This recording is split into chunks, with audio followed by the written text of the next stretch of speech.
Hello and welcome to WMT Reviews Avengers Month. I am Wiseman Tanofsky.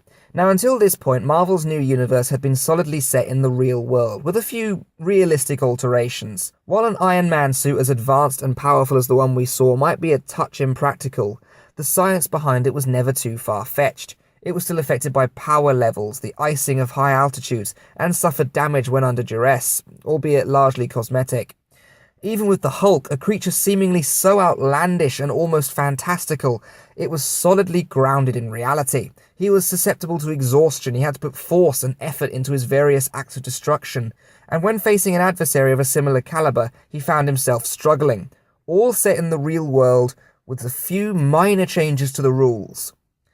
Enter the God of Thunder. Thor is something completely different, and would be called nothing short of a game-changer in later movies, the catalyst of many underlying subplots in the Avengers series. Into this world of power levels and physics comes a being who is seemingly invincible, who can lob a hammer which no other living being can lift as though it were made of foam. He can manipulate the elemental forces of nature and strike down a thunderbolt on his foes. A god among men. When Marvel chose to go ahead with the Thor movie, bringing the God of Thunder into the new MCU, they took a massive gamble. Equal to, if not greater than the gamble they would take when Guardians of the Galaxy came along in 2014.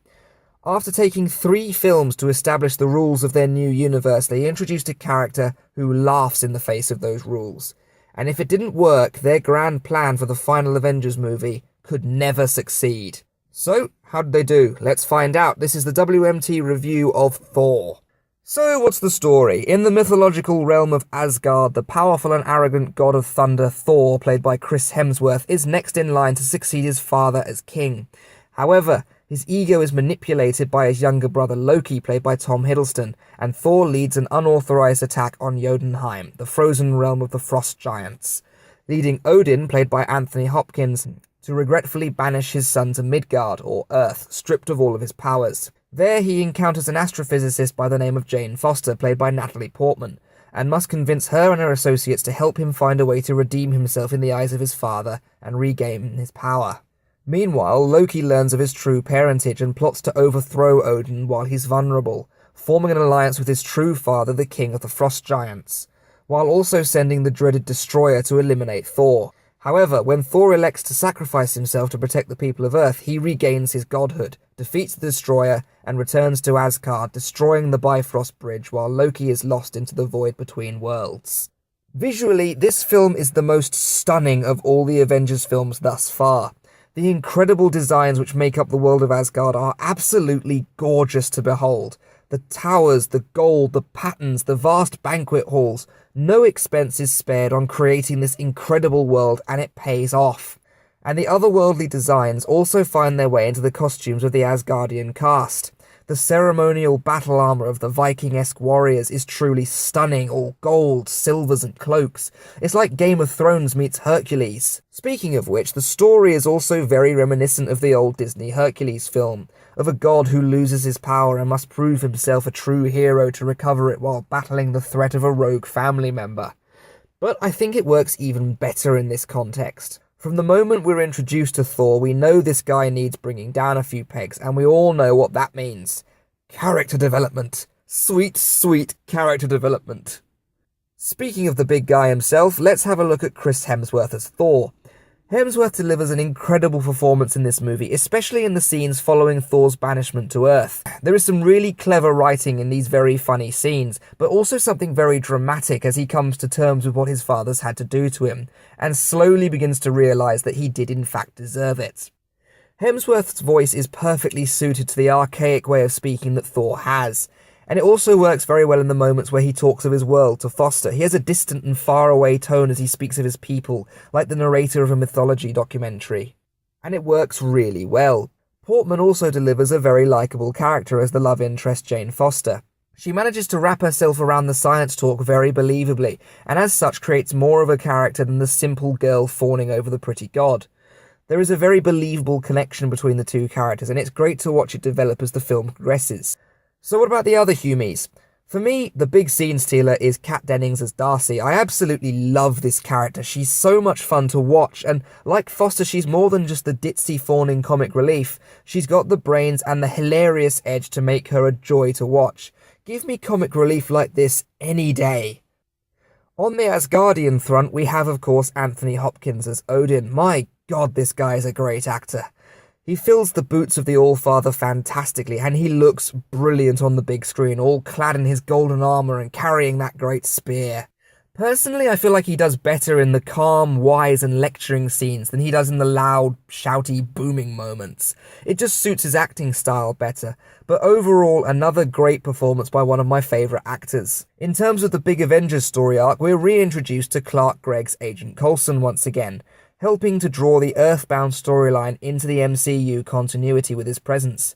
But we're also introduced to Avenger number 5, Jeremy Renner as Agent Clint Barton, otherwise known as the sharpshooting Hawkeye.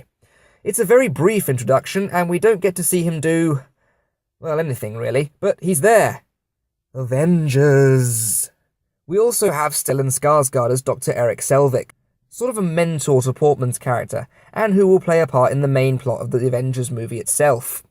There are so many characters in this film and so many great performances, it's hard to list them.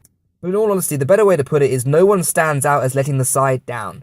Even the King of the Frost Giants, with his limited vocals, manages to deliver his character perfectly.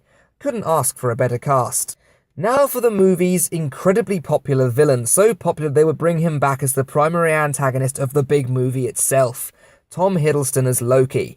This guy just lives and breathes this role. You can see the fun that he's having with every scene, that maniacal grin, that wicked snicker. He's so much fun to watch, and he's one of my favourite parts of the film. I can't explain why this guy has become such a massive hit with the fans, even more so than Hemsworth's Thor. There are only a few moments where I can't buy into him, whenever he tries to be angry, really. I think it's just adorable, and I can't take it seriously. When he finds out the truth about his parenthood, and yeah, really, any time he ends up shouting. Can't handle the shouting, it's just adorable. But an all-round great villain.